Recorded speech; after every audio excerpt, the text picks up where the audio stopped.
नमस्कार, मैं अविनाश रंजन गुप्ता आप सभी का अपने चैनल पर हार्दिक अभिनंदन करता हूं।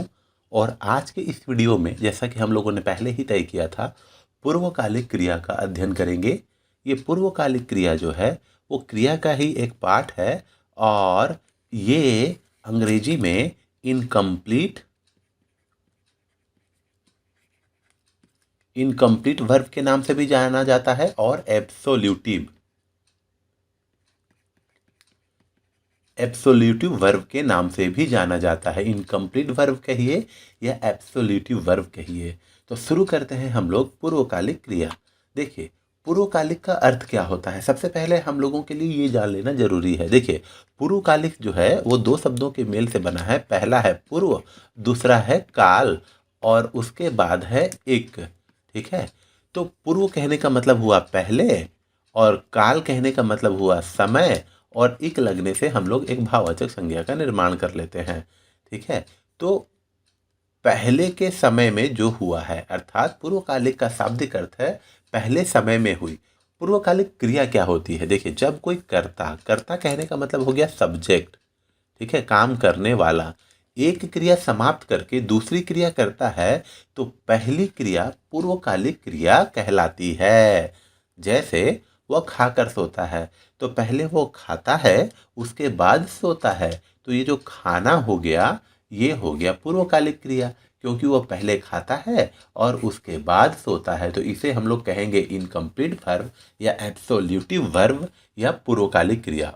ठीक उसी प्रकार देखिए, पिताजी ने नहाकर पूजा की तो पहले पिताजी ने नहाया और उसके बाद पूजा की, तो ये जो नहाकर हो जाता है ये कहलाता है पूर्वकालिक क्रिया। अंग्रेजी में इसके लिए इनकम्प्लीट वर्ब या एब्सोल्यूटिव वर्ब का प्रयोग किया जाता है।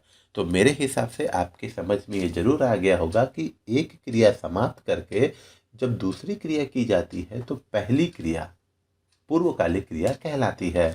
देखिए, यहाँ हम लोगों को विशेष ध्यान इस बात का रखना है कि इसमें कर्ता अर्थात सब्जेक्ट एक क्रिया समाप्त कर उसी क्षण अर्थात उसी पल दूसरी क्रिया में प्रवृत्त अर्थात नियोजित हो जाता है या काम करने लगता है। जैसे अभी हम लोगों ने देखा, वो खाकर सोता है तो वो खाता है और खाने के बाद वो सो जाता है। तो जैसे ही खाने की क्रिया वो समाप्त करता है वो सोने की क्रिया शुरू करता है।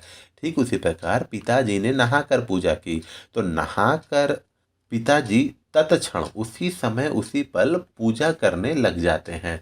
तो इसमें क्या होता है, एक क्रिया समाप्त हुई तत्क्षण उसी पल दूसरी क्रिया शुरू हो जाती है। ये आपको विशेष रूप से याद रखना है पूर्वकालिक क्रिया के संदर्भ में। अब हम लोग देखते हैं पूर्वकालिक क्रिया के कुछ उदाहरण, एग्जाम्पल्स। पूजा ने घर पहुंचकर फोन किया तो पहले पूजा घर पहुंचती है और उसके बाद फोन करती है। तो घर पहुंची और तत्काल फिर उसने फोन किया।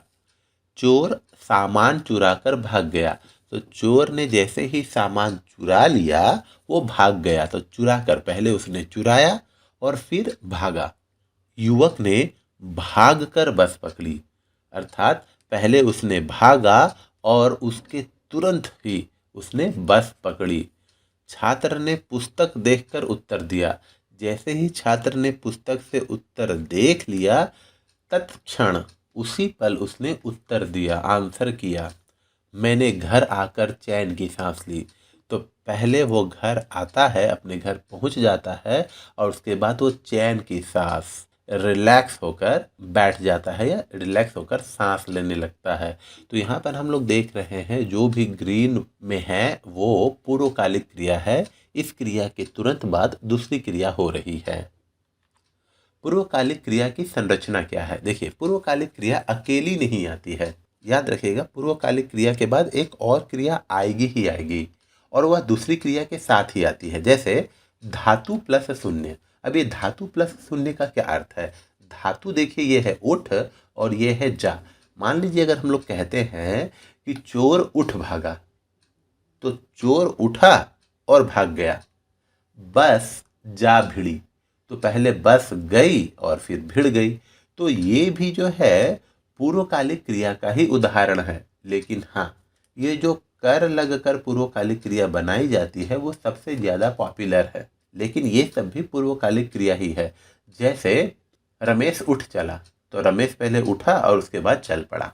धातु के साथ के जोड़कर, पहले तो मैं आपको ये बता दूं कि ये धातु क्या है। ये धातु जो है वो क्रिया का मूल रूप होता है, उसे हम लोग धातु कहते हैं, क्रिया का मूल रूप। अब ये क्रिया का मूल रूप कैसे पहचानते हैं? नॉर्मली आप तू के बाद कुछ भी कहेंगे तो क्रिया का मूल रूप ही होता है। जैसे तू पढ़, तू लिख, तू जा, तू देख, तू पी, तो ये क्रिया का मूल रूप है। और इसमें जब हम लोग कुछ जोड़ते हैं, ठीक है, चाहे हम लोग कोई प्रत्यय जोड़ देते हैं या कोई शब्दांश जोड़ते हैं, तो फिर वो धातु के रूप में ही जोड़ना कहलाता है।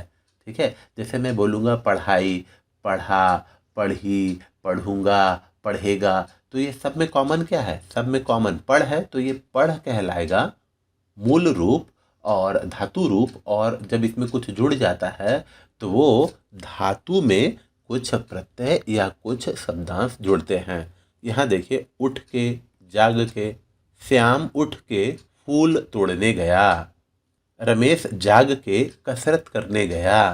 तो जाग के भी जो है ये, या उठ के भी जो है ये पूर्वकालिक क्रिया का उदाहरण है। उसी प्रकार देखिए, धातु प्लस कर, यहाँ पर क्या है? जो ये सबसे फेमस वाला रूप है, उठकर। रमेश उठकर फूल तोड़ने गया, राजेश जागकर कसरत करने गया, पूर्वकालिक क्रिया। और धातु प्लस करके, उठ करके और जाग करके। रमेश उठ करके फूल तोड़ने गया, राजेश जाग करके कसरत करने गया। उपयोगिता और आवश्यकता के अनुसार आप इन शब्दांशों का या इन शब्दों का प्रयोग मूल धातु में करके पूर्वकालिक क्रिया का निर्माण कर सकते हैं। विशेष द्रष्टव्य, आपको यहाँ पर विशेष बातें हैं कुछ जो ध्यान में रखनी है कि यदि दोनों क्रियाएं साथ साथ हों, जैसे पूर्वकालिक क्रिया और उसके बाद की क्रिया अगर दोनों एक साथ हो रही है, तो ऐसी स्थिति में वो पूर्वकालिक क्रिया नहीं होगी, याद रखिएगा। ऐसी स्थिति में वो क्रिया विशेषण, जिसे हम लोग एडवर्ब कहते हैं, का काम करेगी। कैसे? जैसे वह बैठ कर पढ़ता है, तो देखिए, बैठना और पढ़ना दोनों क्रियाएं साइमल्टेनियसली हो रही है, एक साथ हो रही है। तो ये बैठ कर क्या कहलाएगा? ये बैठ कर और पूर्वकालिक क्रिया नहीं कहलाएगी, ये बैठ कर कहलाएगी क्रिया विशेषण। कैसे पढ़ता है? बैठ कर पढ़ता है, तो ये हो जाएगा क्रिया विशेषण, एडवर्ब, क्योंकि यहाँ बैठने की क्रिया और पढ़ने की क्रिया साइमल्टेनियसली और एक साथ हो रही है। ठीक उसी प्रकार मैं दौड़ते दौड़ते थक गया, दौड़ना और थकना एक साथ हो रहा है।